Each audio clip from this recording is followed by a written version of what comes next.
我哋係珠灣聯盟，歡迎光臨。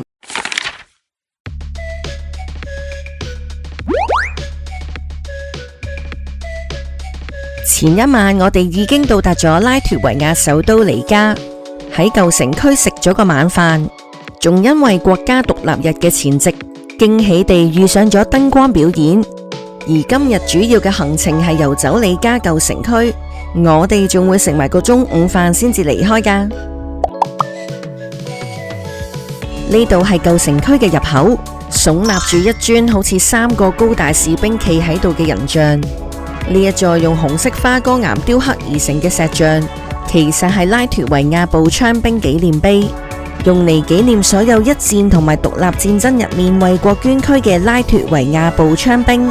而旁邊就係記錄佔領時期嘅博物館。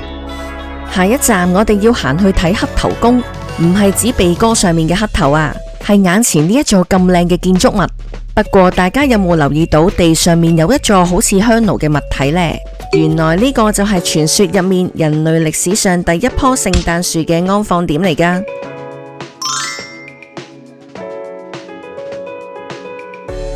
黑頭宮係里加舊城區入面最靚嘅巴洛克式建築地標。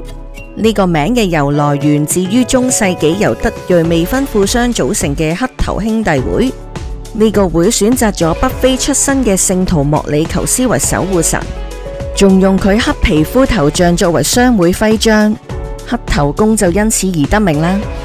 其實原本嘅黑頭宮喺二戰嘅時候已經被炸毀，係喺拉脫維亞獨立咗之後，根據歷史照片同埋設計圖，喺原地原貌咁重建咗今日呢一座極致華麗嘅地標。而如果想影晒成座黑頭宮嘅話，建議行後少少，一次過影埋里加字樣嘅地標啊！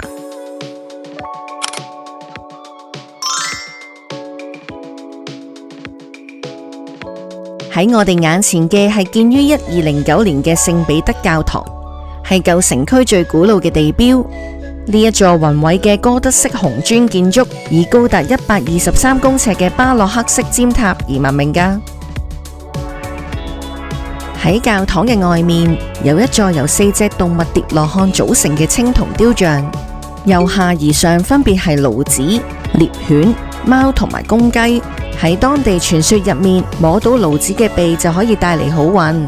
如果一路向上摸到公雞嘅話，願望實現嘅幾率同埋運氣就會倍增㗎喇。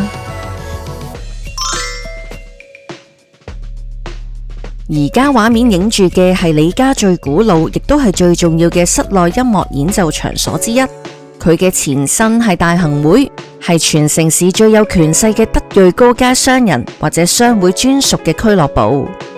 而當年持有呢一座黃色建築物嘅拉脫維亞籍富商，因為民族背景被拒絕加入德裔主導嘅大行會，富商一怒之下，刻意將屋頂上面黑色貓嘅屁股對正對面大行會大樓，用嚟表達諷刺同埋羞辱。結果呢場爭執持續咗多年，仲對簿公堂，最終雙方達成和解，富商亦都可以入到大行會，而呢隻黑貓嘅方向亦都隨之轉返做正面。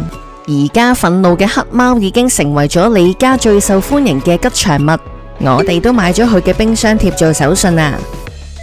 畫面左手邊嘅係里加主教座堂，坐落於熱鬧嘅圓頂廣場中央。佢係拉脫維亞首都最重要嘅精神地標，亦都係成個波羅的海地區規模最大嘅中世紀教堂。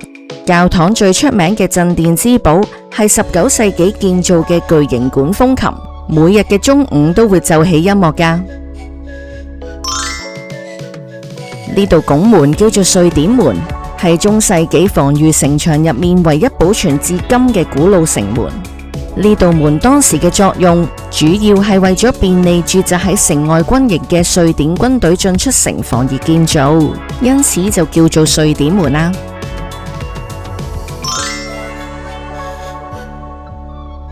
三兄弟屋係里加古城入面最著名嘅相連住宅群，由3棟代表唔同歷史世紀嘅民居所組成。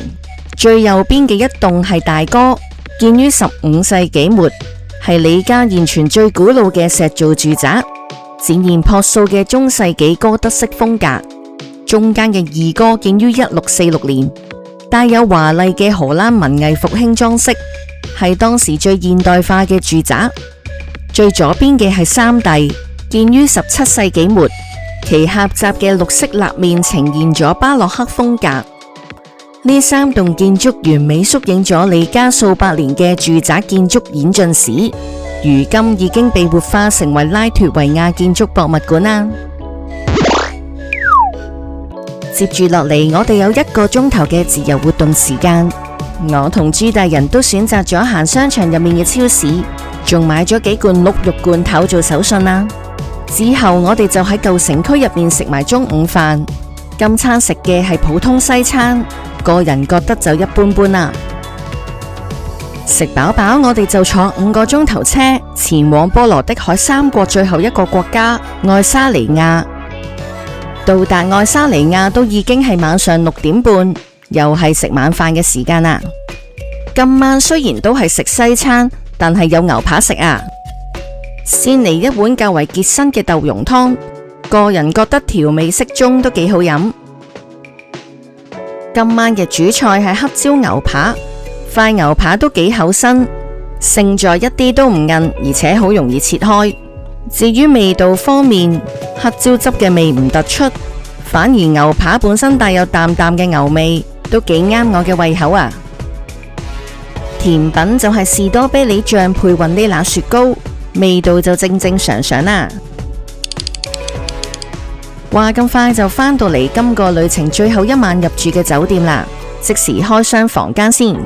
一打開房門嘅左手邊就係掛衫嘅位置，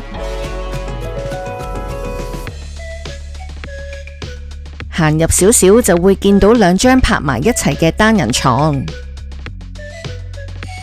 呢間房比較特別，每張床嘅上面都擺咗一粒糖。窗口位置放置咗一張書台，書台嘅旁邊仲放置咗一張長梳化。行返去大門口嘅位置望埋個洗手間先，一打開門就見到坐廁，而旁邊就有一個比較高身嘅浴缸。最差嘅係冇浴簾，只有1/3塊擋板，沖涼嘅時候啲水好容易飛晒出去地板。由於酒店嘅旁邊就係一個大型商場，時間尚早，我同朱大人梗係唔會放過行街嘅機會啦。不過我哋點都係離唔開行超市嘅啫。行完超市，我同朱大人就過咗去對面舊城區，因為領隊話我哋聽朝好早就出發遊覽，未必夠時間行手信店買冰箱貼，所以建議我哋今晚就去買咗先。而同一時間，因為頭先嗰餐朱大人食唔飽，佢就去咗快餐店度買嘢食。今集嚟到呢度就暫告一段落，下集見。多謝你睇到最後啊！如果中意我哋嘅製作，歡迎 subscribe 我哋。如果中意呢段片，就 comment、like 同 share 啦。拜拜。